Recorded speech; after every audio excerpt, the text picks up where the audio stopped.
Hi everyone, welcome back to my channel. आज हम लोग इस वीडियो में जानेंगे 3 ऐसे रूल के बारे में जो कि हमारी ट्रेडिंग स्किल को काफ़ी हद तक या 80 से 85% तक ट्रेडिंग स्किल को इम्प्रूव करने में हमारी मदद करेंगे, जिससे हम 2026 में एक प्रॉफिटेबल ट्रेडर बन सकते हैं।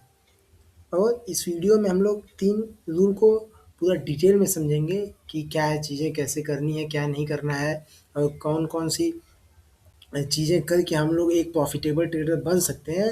इन सारी चीज़ों के बारे में हम लोग डिटेल में डिस्कस करेंगे इस वीडियो में।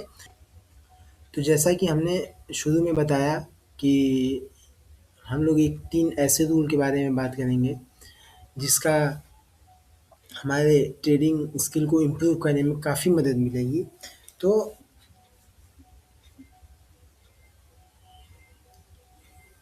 3 रूल जिसका हम लोग काफ़ी मदद मिल सकता है हम लोगों को अपने ट्रेडिंग को इम्प्रूव करने में। तो सबसे पहले risk management. Risk management risk management risk हम लोग कैसे मैनेज करते हैं अपने ट्रेडिंग में, पहला। दूसरा, market structure analysis. Market structure analysis अभी हम लोग इन सारी चीज़ों को डिटेल में समझेंगे कि क्या है रिस्क मैनेजमेंट, क्या है मार्केट स्ट्रक्चर एनालिसिस। और third and last, emotional discipline. Emotional discipline emotional discipline ये 3 ऐसे बेसिक रूल्स हैं। अगर हम इन लोगों को फॉलो करते हैं या हम अगर इन तीनों चीज़ों को स्टेप बाय स्टेप अगर फॉलो करते हैं तो हम लोग एक प्रॉफिटेबल ट्रेडर बन सकते हैं। इसके अन्यथा भी सारी चीज़ें होती हैं, जैसे कि हमारा चार्ट का चार्ट एनालिसिस, हम लोग चार्ट को कैसे देखते हैं, कैंडल्स वगैरह, इन सारी चीज़ें जो कि एक हम लोग का टेक्निकल एनालिसिस आ जाता है। इसके परे ये 3 चीज़ें अगर हम लोग नहीं करते हैं तो हम लोग एक प्रॉफिटेबल ट्रेडर नहीं बन सकते हैं। ठीक, तो वीडियो चलिए शुरू करते हैं। तो पहला हम लोगों ने रूल जैसा समझा था कि रिस्क मैनेजमेंट का रूल, पहला जो रूल था रिस्क मैनेजमेंट रिस्क मैनेजमेंट इसको हम लोग 3-5-7 रूल भी कह करके इसको समझ सकते हैं। तो सबसे पहले चीज़ें आती हैं कि ये 3, 5 और 7 रिस्क मैनेजमेंट रूल क्या है। तो इसमें हम लोगों को क्या करना है, इस रिस्क मैनेजमेंट मतलब हम लोगों को पहली चीज़ तो हम लोगों को अपना कैपिटल प्रोटेक्ट करना है। कैपिटल प्रोटेक्ट करना है, प्रोटेक्ट कैपिटल। सबसे पहले तो हम लोगों को अपना जो कैपिटल जो भी है 10,000, 5,000, 8,000, 20,000 जो भी हमारा कैपिटल है, सबसे पहले हमको इसको प्रोटेक्ट करना है कि इसको हम लोग बचाएँ कैसे। प्रॉफिट लॉस तो बात की बात है, पहले हमको अपना कैपिटल बचाना है कि हम लोग अपने कैपिटल को कैसे बचा सकते हैं। तो सबसे पहला रूल इसमें आता है 3% का रूल। 3% 3% रूल क्या होता है कि कभी भी 3% से ज़्यादा का रिस्क नहीं लेना है अपने कैपिटल का। अपने कैपिटल का 3% से ज़्यादा का रिस्क नहीं लेना है एक सिंगल ट्रेड में।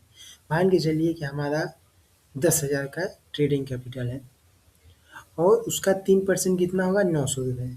तो हमको 900 रुपये से ज़्यादा का रिस्क नहीं लेना है किसी एक सिंगल ट्रेड या किसी एक पर्टिकुलर ट्रेड में जिसका हम लोगों के ट्रेडिंग कैपिटल पर बहुत ज़्यादा असर पड़े। दूसरा रूल आता है 5% रूल। दूसरा का रूल आता है 5% रूल। 5% रूल क्या है, keep total risk across all open positions under 5% of your capital. जो आपका टोटल जो रिस्क है, मान लीजिए आपने 3 पोजीशन ओपन की है, 5 पोजीशन ओपन की है, 7 पोजीशन, या आप लोग कई लोग होते हैं जो सिंगल ट्रेड नहीं करते हैं, मल्टीपल ट्रेड्स करते हैं।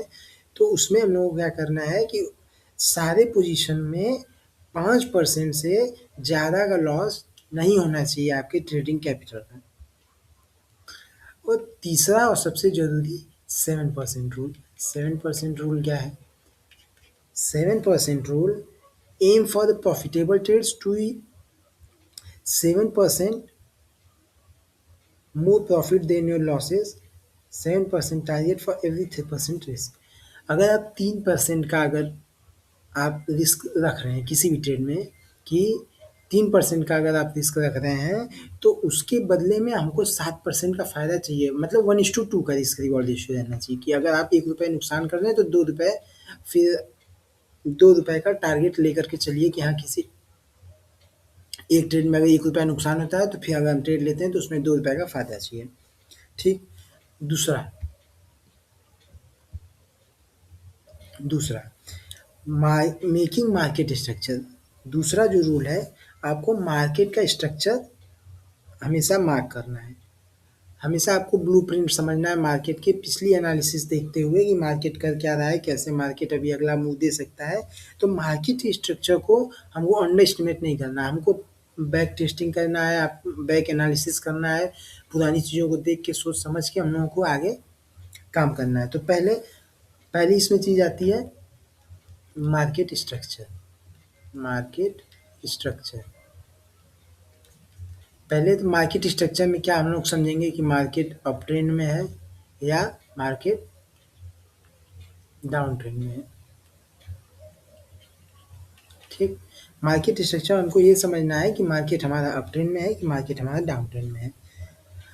दूसरी चीज़ कि हमको इम्पल्स और करेक्शन, इम्पल्स क्या है, करेक्शन क्या है, मार्केट क्या मूव दे रहा है, कौन सा करेक्टिव मूव है, कौन सा इम्पल्सिव मूव है, इन सारी चीज़ों को देखना है, समझना है, जो कि मैं अभी आने वाली वीडियोज़ में मैं समझाऊँगा कि इम्पल्सिव मूव क्या होता है, करेक्टिव मूव क्या होता है, मार्केट स्ट्रक्चर क्या होता है, हम लोग मार्केट स्ट्रक्चर को कैसे एनालाइज़ कर सकते हैं, या मार्केट स्ट्रक्चर कौन-कौन से टाइम फ्रेम पे हम देखें, समझें कि मार्केट स्ट्रक्चर क्या है, मार्केट अप ट्रेंड में है, डाउन ट्रेंड में है।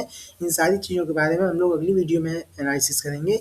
अभी मैं आप लोगों को सिर्फ रूल बता रहा हूँ कि कौन-कौन से ऐसे रूल हैं जो हम लोगों को एक प्रॉफिटेबल ट्रेडर बना सकते हैं। थर्ड और बहुत ही ज़रूरी रूल, इमोशनल डिसिप्लिन। थर्ड और बहुत ही ज़रूरी रूल, इमोशनल डिसिप्लिन। और ट्रेडिंग को हम लोगों को इसी रूल में हम लोग समझेंगे कि ट्रेडिंग को एज अ बिजनेस हमको लेना है, और जो हमारा माइंडसेट है वो एज अ बिजनेसमैन के तरीके होना चाहिए, ना कि इसको हम लोग एक गेम समझें या सट्टा समझें। इस तरीके से समझ करके आए हम लोग, पैसा लगाएं और अपने पैसे का पूरा नुकसान कर दें। तो जो ट्रेडिंग बेसिकली है वो आपका टोटली एक माइंडसेट है, ट्रेडिंग साइकोलॉजी है, और टेक्निकल एनालिसिस सारी चीज़ें ये तो बाद में आती हैं, लेकिन इससे सबसे पहले आती हैं कि आपका माइंडसेट क्या है ट्रेडिंग को लेकर के, आपकी साइकोलॉजी क्या है, ये सारी चीज़ें होती हैं। और ट्रेडिंग एक प्रोफेशनली, सबसे पहले तो हम लोगों को समझना होगा कि ट्रेडिंग एक प्रोफेशनल बिजनेस है, नॉट अ गेम।